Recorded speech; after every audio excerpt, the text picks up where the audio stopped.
Content creators ಬಗ್ಗೆ ಒಂದು ನಿಮಿಷದಲ್ಲಿ ಸ್ವಾತಿ ಕುಲಕರ್ಣಿ ಅವರು ಫಂಡಾ ಹುಡುಗಿಯಾಗಿ ಹೆಂಗೆ ಎಕ್ಸ್ಪ್ಲೇನ್ ಮಾಡ್ತೀರಿ? ಓಕೆ, ಈಗ ನಮ್ಮೆಲ್ರಿಗೂ ತುಂಬ ಖುಷಿ ಆಗುವಂಥ ಒಂದು ಸುದ್ದಿ ಬಂದಿದೆ. ಯಾಕಂದರೆ ಗೌರ್ಮೆಂಟ್ ಫೈನಲಿ ಕ್ರಿಯೇಟರ್ ಬಿಲ್ 2026ನ ಪಾಸ್ ಮಾಡಿ ಕಾಂಟೆಂಟ್ ಕ್ರಿಯೇಷನ್ ಆ್ಯಸ್ ಅ ಪ್ರೊಫೆಷನ್ನ ಎಕ್ಸೆಪ್ಟ್ ಮಾಡಿದೆ. And I think this is a very good news. ಯಾಕಂದರೆ ಇವತ್ತಿನ ಜನ್ರೇಷನ್ ಸುಮಾರಷ್ಟು ಜನ ಕಾಂಟೆಂಟ್ ಕ್ರಿಯೇಟರ್ಸ್ ಆಗಲಿಕ್ಕೆ ನೋಡ್ತಾರೆ. ಆ್ಯಂಡ್ ಇವಾಗ content creation is the biggest economy in the coming days.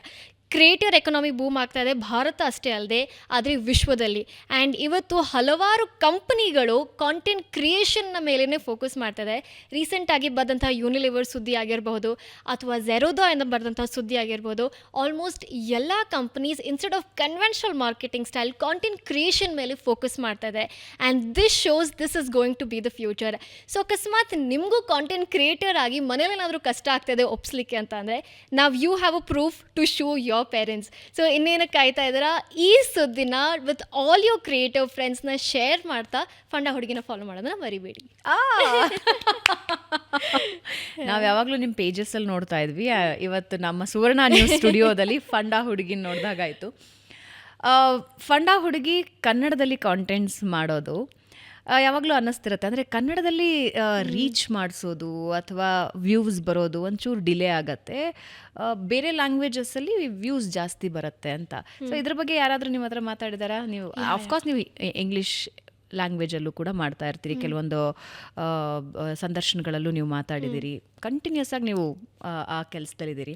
But Kannada ಲ್ಯಾಂಗ್ವೇಜಲ್ಲಿ, Kannada ಭಾಷೆಯಲ್ಲಿ ಕಾಂಟೆಂಟ್ ಮಾಡಿ ತಲುಪಿಸೋದು ಇಸ್ ಇಟ್ ಚಾಲೆಂಜ್ ಅಥವಾ ಇಲ್ಲ ಆರಾಮಾಗುತ್ತೆ ಅಂತನಾ? No, I feel it is more easier. ನಾನು ಯಾಕೆ ಹೇಳ್ತೀನಿ ಅಂದರೆ, ಎಲ್ಲ ತುಂಬ ಆರ್ಗ್ಯುಮೆಂಟ್ಸ್ ಬರ್ಬೋದು ದ್ಯಾಟ್ ಇಂಗ್ಲೀಷ್ ಅಥವಾ ಹಿಂದಿಯಲ್ಲಿ ಕಾಂಟೆಂಟ್ ಮಾಡಿದೆ ಜಾಸ್ತಿ ರೀಚ್ ಆಗುತ್ತೆ, ವೈಡರ್ ಆಡಿಯನ್ಸಿಗೆ ರೀಚ್ ಆಗುತ್ತೆ ಅಂತ. ಬಟ್ ನನಗೇನು ಅನ್ಸುತ್ತೆ ಗೊತ್ತಾ, ಇವಾಗ ಯಾರಾದರೂ ನನ್ನ ಜೊತೆ ಬಂದು ಕನ್ನಡಲ್ಲಿ ಮಾತಾಡಿದ್ರೆ I will connect with them in a better way. English ಅಥವಾ ಹಿಂದಿಯಲ್ಲಿ ಮಾತಾಡಿದ್ರೆ ನಮ್ಮವರು ಅನ್ನೋ ಫೀಲಿಂಗ್ ನನಗೆ ಬರಲ್ಲ.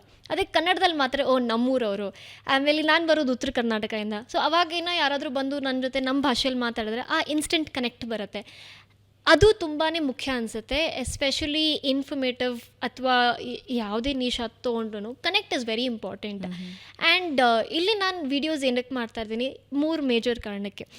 ಒಂದು, ಈ ಆಂಟ್ರಪ್ರಿನರ್ಶಿಪ್ ಅಥವಾ ಫೈನಾನ್ಸ್, ಬಿಸ್ನೆಸ್ ಎಲ್ರಿಗೂ ಅನ್ನಿಸ್ಬೋದು ಇದು ತುಂಬ ಕಾಂಪ್ಲಿಕೇಟೆಡ್, ಕಾಂಪ್ಲೆಕ್ಸ್, ಸೀರಿಯಸ್ ಟಾಪಿಕ್ ಅಂತ. ಬಟ್ ನೀವು ಎಲ್ರಿಗೂ ಗೊತ್ತಿರಬೇಕಾದಂತಹ ವಿಷಯ ಇದು. ನಮ್ಮ ಗೌರ್ಮೆಂಟ್ ಯಾವ ಸ್ಕೀಮ್ಸ್ನ ಲಾಂಚ್ ಮಾಡಿದೆ ನಿಮಗೆ ಗೊತ್ತಿರಬೇಕು. Because you at the end of the day have to utilise it. ನೀವೊಬ್ಬರು ಆಂಟ್ರಪ್ರಿನ್ಯೂರ್ ಆಗಿದ್ದರೆ ಒಂದು ಬೇಸಿಕ್ ಮಾರ್ಕೆಟಿಂಗ್ ಟರ್ಮಿನಾಲಜೀಸ್ ಆಗಿರಲಿ ಅಥವಾ ಕನ್ಸ್ಯೂಮರ್ ಕೇಸ್ ಸ್ಟಡಿ ಏನಿದೆ ನಿಮಗೆ ಗೊತ್ತಿರಬೇಕು. ಅಥವಾ ಒಂದು ಏನೂ ಬೇಡ, ಸೂಪರ್ ಮಾರ್ಕೆಟಲ್ಲಿ ಹೋಗಿ ಕ್ಲಾಕ್ ಯಾಕಿರಲ್ಲ, ಇದು ಒಂದು ಸಿಂಪಲ್ ಇದು ಐಡಿಯಾ ನಿಮಗೆ ಇರಬೇಕು ದ್ಯಾಟ್ ಇದೊಂದು ಸೈಕಲಾಜಿಲಿ ಏನೋ ನಡೀತಾ ಇದೆ ಅಂತ. ಆ್ಯಂಡ್ ಈ ಒಂದು ಬೇಸಿಕ್ ಟಾಪಿಕ್ಸ್ನ ನಾನು ನಿಮಗೆ ಕನೆಕ್ಟ್ ಮಾಡ್ತಾ ಇದ್ದೀನಿ. ಆ್ಯಂಡ್ ನಾನಿಲ್ಲಿ I am not here to convey to you as it is. ಒಂದು ಟೆಕ್ಸ್ಟ್ ಬುಕ್ಕಲ್ಲಿ ನೀವೇನು ಓದ್ತಾ ಇದ್ದೀರ ಅದನ್ನು ಮಾಡ್ತಾಯಿಲ್ಲ, ಆದರೆ ನಿಮಗೆ ಅರ್ಥ ಆಗೋ ರೀತಿಲಿ ನಾನು ಮಾಡ್ತಾ ಇದ್ದೆ. ಆವಾಗ ನಮ್ಮ ಭಾಷೆ ಅನ್ನೋದು ತುಂಬ ಅಂದರೆ ತುಂಬ ಮುಖ್ಯ ಆಗುತ್ತೆ. So that is why I picked Kannada. ಯಾಕಂದರೆ ನಮ್ಮ ಭಾಷೆಯಲ್ಲಿ ನಮ್ಮ ಜನರಿಗೆ ಇನ್ನು ನಮ್ಮ ಟಾಪಿಕ್ಸ್ನ ಹೇಳ್ಕೊಡೋದ್ರಲ್ಲಿ it is a different feel. ಕಾಂಪಿಟೇಷನ್ನ ಹೆಂಗೆ ನೋಡ್ತೀರಾ ನೀವು ಸೋಷಿಯಲ್ ಮೀಡಿಯಾದಲ್ಲಿ? ಯಾಕಂದರೆ ಇವತ್ತು ಒಂದು ಸಬ್ಜೆಕ್ಟ್ ಯಾರಿಗಾದರೂ ಗೊತ್ತಾಗೋಯಿತು ಅಂತ ಹೇಳಿದ್ರೆ ನಾಳೆಯಿಂದ ನಾನು ಮಾಡ್ಬೋದು ಅಂತ ಶುರು ಮಾಡ್ತಾರೆ. ಒಂದು ಸಬ್ಜೆಕ್ಟ್ 1000 ಜನ ಶುರು ಮಾಡೋ ಚಾನ್ಸಸ್ ಇರುತ್ತೆ. ಸರ್ವೈವಲ್ ಹೆಂಗೆ ಅದು? 1000 ಜನ 1000 ಟಾಪಿಕ್ ಮಾಡ್ಬೋದು, ಆದರೆ ಫಂಡಾ ಹುಡುಗಿ ಶೈಲಿಯಲ್ಲಿ ನಾನು ಒಬ್ಬಳೇ ಮಾಡೋಕ್ಕಾಗೋದು. That is what I believe in. Because content creation ಇವಾಗ ಆಲ್ಮೋಸ್ಟ್ $1 ಟ್ರಿಲಿಯನ್ ಎಕನಾಮಿ ರೀಚ್ ಆಗೋದಿದೆ. ಆ್ಯಂಡ್ ಪ್ರತಿಯೊಂದು ಊರಿನಲ್ಲಿ 1,00,000ಕ್ಕಿಂತ ಹೆಚ್ಚು ಕಾಂಟೆಂಟ್ ಕ್ರಿಯೇಟರ್ಸ್ ಇದ್ದಾರೆ.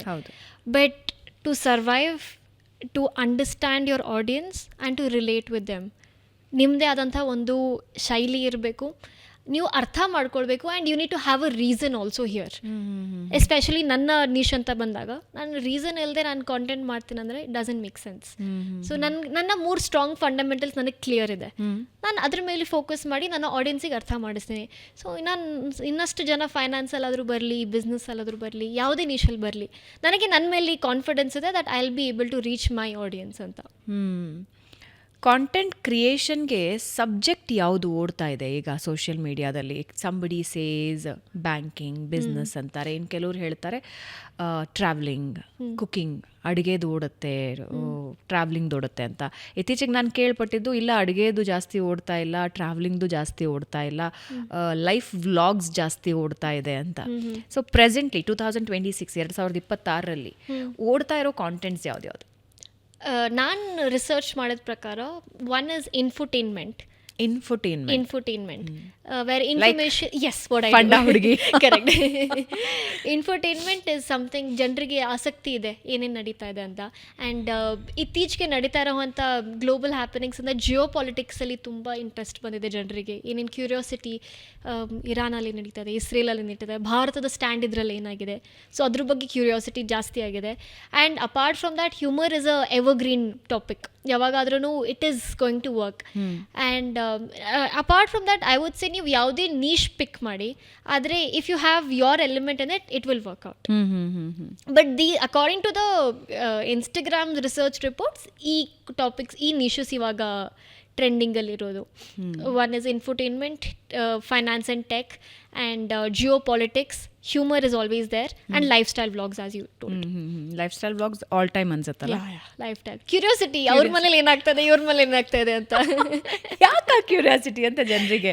ಯಾಕೆಂದ್ರೆ ಹೈಯೆಸ್ಟ್ ಯೂಟ್ಯೂಬರ್ ವ್ಲಾಗ್ ಪೇ ಮಾಡ್ತಿರೋದು ಐ ಥಿಂಕ್ ಲೈಫ್ ವ್ಲಾಗ್ಗೆ ಲೈಫ್ ಸ್ಟೈಲ್ ವ್ಲಾಗಿಂಗ್. ಕರೆಕ್ಟ್, ಹೌದು. Right, I forgot his name, but Saurav Joshi. Correct, Saurav Joshi is highest paid.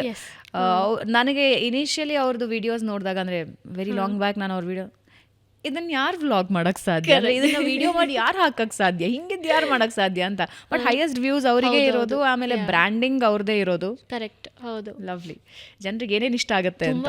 Especially ಇವಾಗ ಹೆಂಗಿದೆ ಅಂದರೆ ನಮ್ಮ ಪಕ್ಕದ ಮೇಲೆ ಏನಾಗ್ತದೆ ಅಂತಾರೆ ನಮಗೆ ಕ್ಯೂರಿಯಾಸಿಟಿ ಇರುತ್ತೆ.